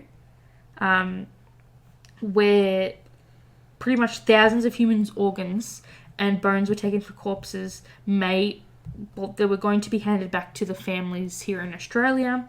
The Federal Department of Health and Ageing was considering a national hotline for people to obtain information about the body parts following 2 separate inquiries by the Australian Health Ethics Committee. The organs were retained after autopsies, while the bones, so just the bones, were used in a 21-year nuclear testing program, and in both cases next of kin were mostly unaware that the body parts had not been buried or cremated with the deceased. The committee found that some of the ashes of the bones were still in storage, and the institutions which provided the bones for testing, mostly public hospitals, should pay for the disposal as requested by the families. The committee made similar findings and recommendations concerning organs retained after autopsy and urged the federal government of Australia to consider reimbursing state health departments for any costs incurring disposing of the body parts. Yeah. And so, like, it was a lot of stuff. These people were posting in Science, one of the most prestigious journals. Apparently, a lot of the bones that they preferred were ribs. They claimed that they collected them from a network of 17 collection stations, including Germany, Taiwan, Puerto Rico, and that their location was limited by contact with physicians in certain centres. Apparently, at that time, Australia was one of the stations, but they didn't know that. Jeez. Apparently, in early 1958, analysis had been done on rib bones from 3 Australian babies under the age of 4, 2 older than children, and 10 adults. That's bad. And they say that by the 1960s, the team had collected 9,000 samples of human bone. And they're trying to say, oh, we only had 1,500. 9,000, that is a lot. That is a stupid amount. These have included fetuses, single bone samples from individuals, and whole skeletons that ended up in New York. The guy tried to when they posted their data in Science, that's what they tried to say. Jeez. They had 52 Aussie babies under 4, 27 children and teenagers, and 87 adults. The Project Sunshine team had concluded that plants which had taken up strontium-90 from contaminated rain was the main way the radioactive substance entered the human diet. And they tried to reason that they wanted to do this because the gruesome research had also revealed that strontium-90 levels in humans around the world was on the rise, increasing 50% between 1958 and 1958. But they just published... they later published that, it's not entering our food chain. It's not high enough for us to consider anything. No. When they're looking at the grass and the cows and the milk. They're not even worrying about it. So what's the bloody story? Either you are concerned that it is taking over the food chain, or it's not doing anything. It's a massive cover-up. That's what it is. And if we're seeing this now, what else is going on? There must be some really dodgy shit going on. Got to be. Well, apparently, the federal and state health ministers of Australia investigated everything, and what they found is that the Australian Radiation Protection and Nuclear Safety Agency, and I didn't even know that this was a body that existed in Australia, but they confirmed that the bone collection program had begun in 1957 with federal government approval, under the auspices of its Atomic Weapons Test Safety Committee. So what they're saying is the Australian government gave approval for the Americans to have a collection centre in Australia, but the American government didn't appropriately say to the families, yeah, we're going to do this. We're doing this. Jeez. Well, that's one way of getting busted. So, yeah, that's it. It's really disturbing. Like, it really, really, begs the question of... One, you want to know what the effects of radiation are, but there's a way of going about it. And back then, I feel as though, it just wasn't stringent enough. And who knew what medicine was then and what ethics was then? And ethics hasn't been around since IVF kind of started. Yeah. And obviously the genome sequence project, and because there's a lot of really macabre stuff out there, things going on, and that's just there are some, and I know more specifically about animals because obviously I do mouse experiments, not right now, but other countries aren't like that. You okay? Yeah. I just all vanished. Oh, sorry. All good. I was just about to make a comment or something. It's all gone. What were you going to make a comment about? No, it was just there was a fact there where they're using, I suppose, samples for atom bomb tests. It's. Oh yeah, why not? It's ridiculous. Really, really ridiculous. And I don't think it's gonna. Obviously, people are going to start doing dodgy things around the world. Obviously, radiation is one of those things where, we can't see it. People are scared, and people are scared of the unknown. However, the unknown. It's not like we're going to go and do, bomb testing in the backyard. Oh, no. But that's what the politicians Some people do. Thinking. Politicians, what do you want to do? Oh, today we're going to go and create an arc reactor in the shed. Well, look at, what's the guy from the US where he was from Canada, Trudeau? They had the one shooting, and he's like, we're banning all firearms. Yeah. You don't need to have firearms. No.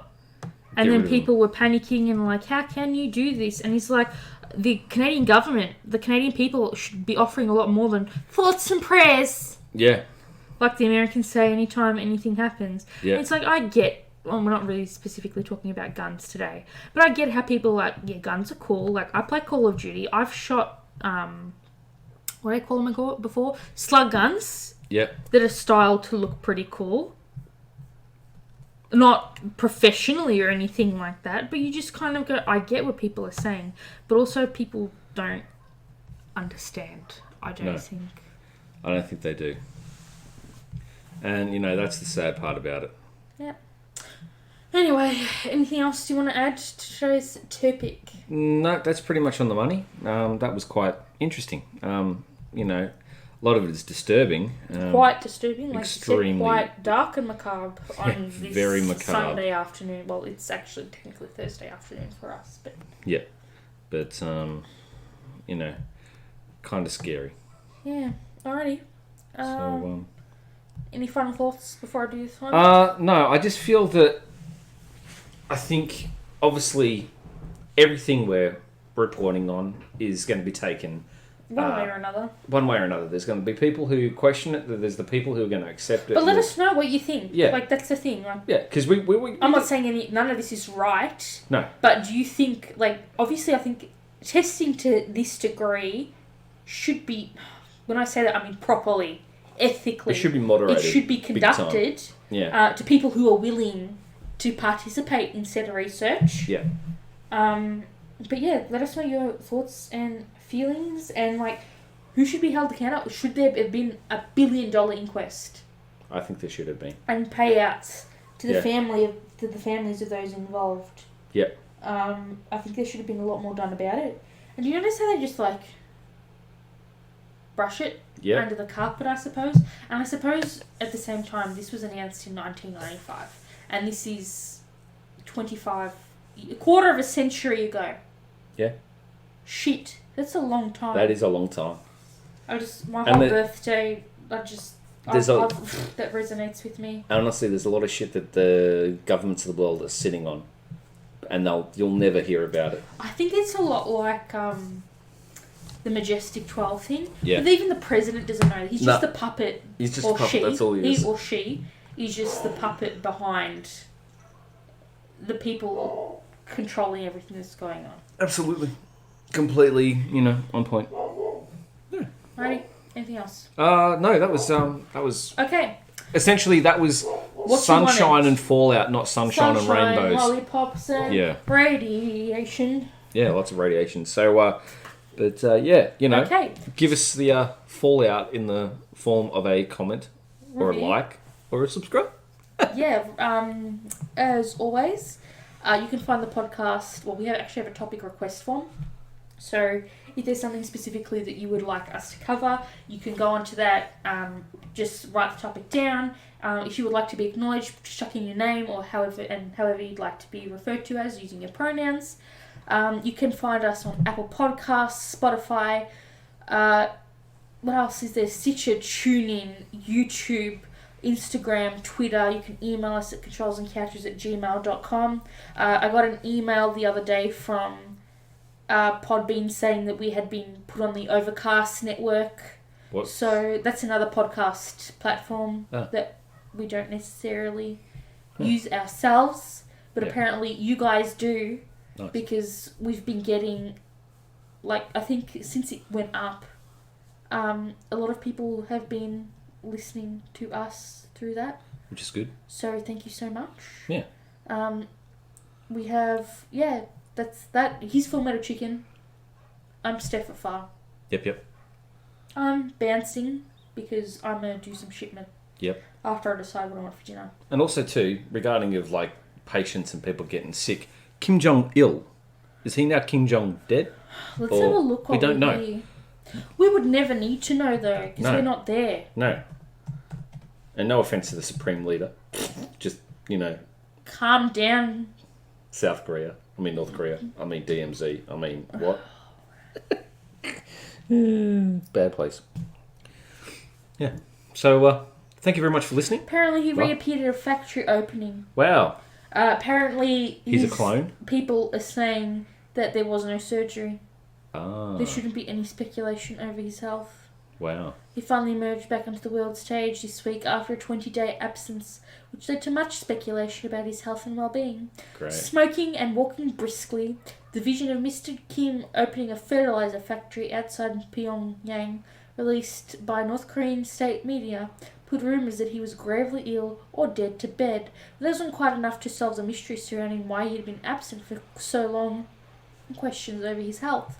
Some analysts were quick to point out that this has happened before. Mr. Kim has suffered issues and disappeared in the past, and just like other times when he re-emerged with a cane, there were some clues that might explain his absence. But whatever the reason, Kim was back and ready to let the world know he was in control.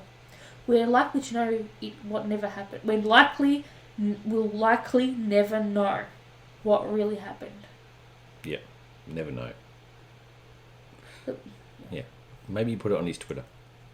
There were pictures of him in what looked like a really upscale golf cart, and he had lower in the wrist. When I say low on the wrist, I mean by hinge joint. Yeah. He had a red mark, and people are saying, is that where his IV was? Possibly. Instead of being higher up to your elbow, it was lower down in his wrist. Yeah. Yay. There we go. Maybe he was... You wouldn't know because they dress very modestly with the buttons literally up to the chin. So it's not like you're going to see the scar. You won't. You won't. And everything in that place is in lockdown anyway. Ooh. So, there we have it. Okay. Cool. Thank you so much for listening. Thank you very much for listening. Thank you very much for live watching. long and prosper. Yep. May the force be with you. Yep. And you say, and also with you. And also with the crackers, yes. And for everything else, there's Mastercard. Yeah. So have a dang quick. Have a good one. And we will see you in the next episode, which will be episode 44. Or if you reverse that, it will be episode 44. Really? Really? I know, right? Amazing. Amazeballs. Yep. And to the kind comment we received ages ago, yes, we are just two, Muppets talking shit. Yep, absolutely. Educated shit. Well, actually, a lot of people have been saying, oh my god, I really love your content. Thank you, keep it up. So we've been doing pretty well. Doing well. We're doing pretty well. Doing pretty well. So, on that note, adios, muchachos. We are out. Or in the words of Mr. Gigi, I am Mr. Gigi. But... Next level. Pretty much. And, so, signing out. Back to the chicken. Mr. Gigi, if you are listening, not that I'm saying you ever would listen to this podcast. You're a boss. We're real massive fans. Yeah. And we really wish that you did more horror movie reviews. Yeah, more even horror if it's reviews. Shit movies. Yeah. Because and stuff like your Dybbuk box unboxing. Hilarious. Because we love, literally. The comedy. We rewatched them after a few months because we pretend to act like we've never seen it before. Yeah. Because you don't upload enough to our taste. Absolutely. But you're a dank boss, and you can talk about Raid Shadow Legends. Absolutely dumb. And our sponsor, could you imagine? Oh, jeez. So, on that note, we're out. Adios.